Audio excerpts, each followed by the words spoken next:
Hello, Melissa Lemon here. I'm so glad that you clicked on this video and that you're going to watch me talk for a minute. I have had some pretty profound life lessons recently about authenticity. That is something that I have struggled with my whole life, being authentic, and that I'm really trying to embrace and overcome those struggles and issues that I've had. And so I had an experience recently that, I don't know, just really made me or helped me understand authenticity and the importance of authenticity a little more. So um, I was talking with somebody and we were having a discussion that was pretty open, and I was being pretty vulnerable in my thoughts and my feelings and my beliefs, knowing that the person I was talking to had very opposing beliefs. And it was really interesting because at one moment I felt, actually I don't think I felt it in the moment. As I thought about it later, I realized that he had gone into this mode of going by the playbook, where he had been trained in a certain way of certain phrases to use, certain topics to stick with or bring up, if that makes any sense. And I know it's hard to understand without the full story, but I don't want to tell the full story right now. I actually recorded the full story like right after it happened. Maybe I'll post it someday. But for now, I just have been thinking about this a lot, this idea of the playbook. And so in April, I've decided I'm going to do a month of authenticity and just do a little authenticity video every day. So I'll be planning and prepping for that, so watch for that.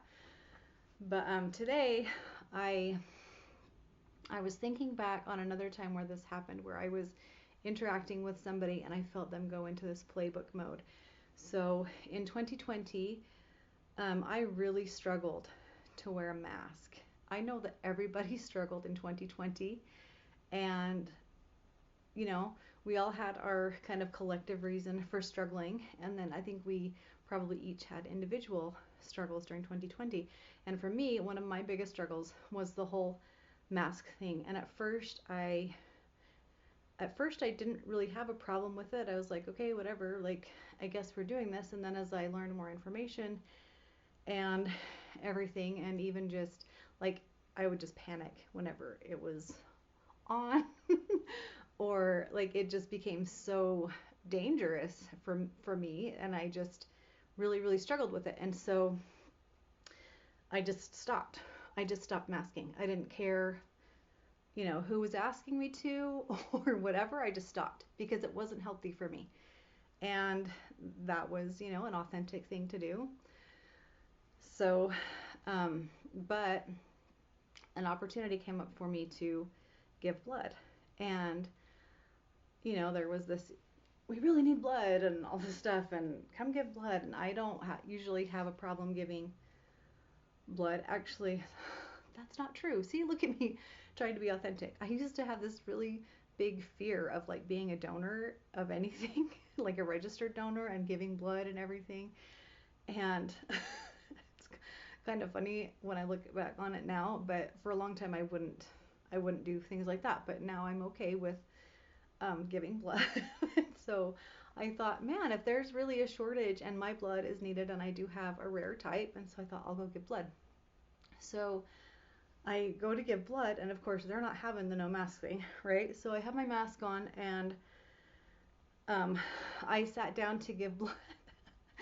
And the nurse takes my blood pressure, and she's like, your blood pressure is too high to give blood right now. And I was like, you think? Like, I'm basically having a panic attack because you're making me do this thing that I hate doing, and experiencing a high amount of stress. Like, and I was like, if I could just pull the mask down, like, I'm sure I could get my blood pressure to come down and I could give blood.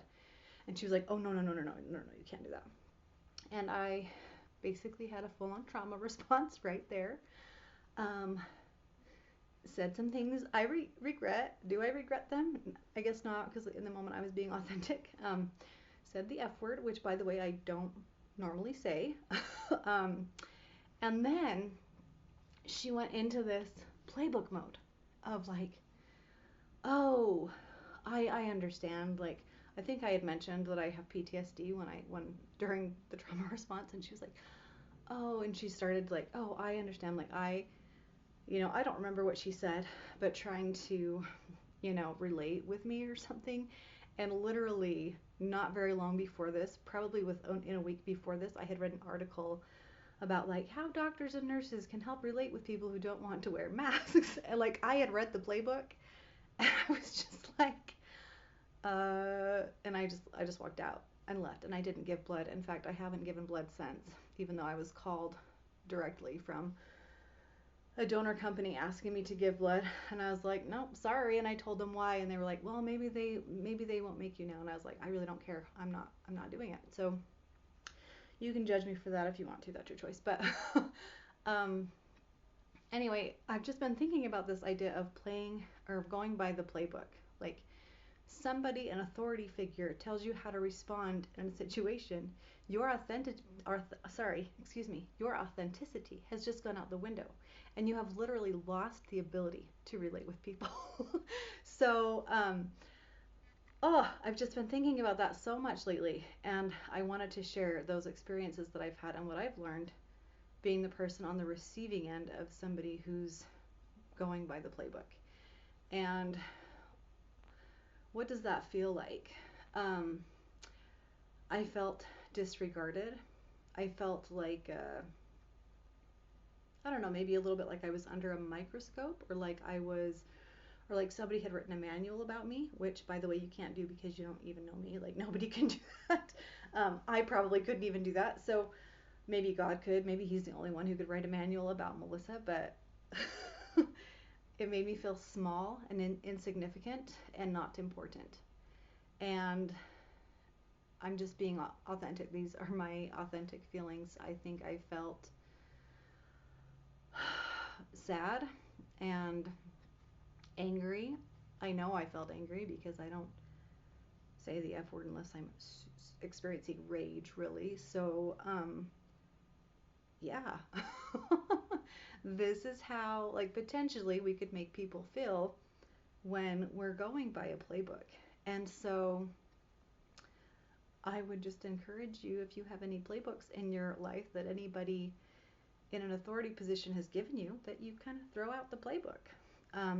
If you're a football player on a team and the coach has given you a playbook, you probably should go by the playbook.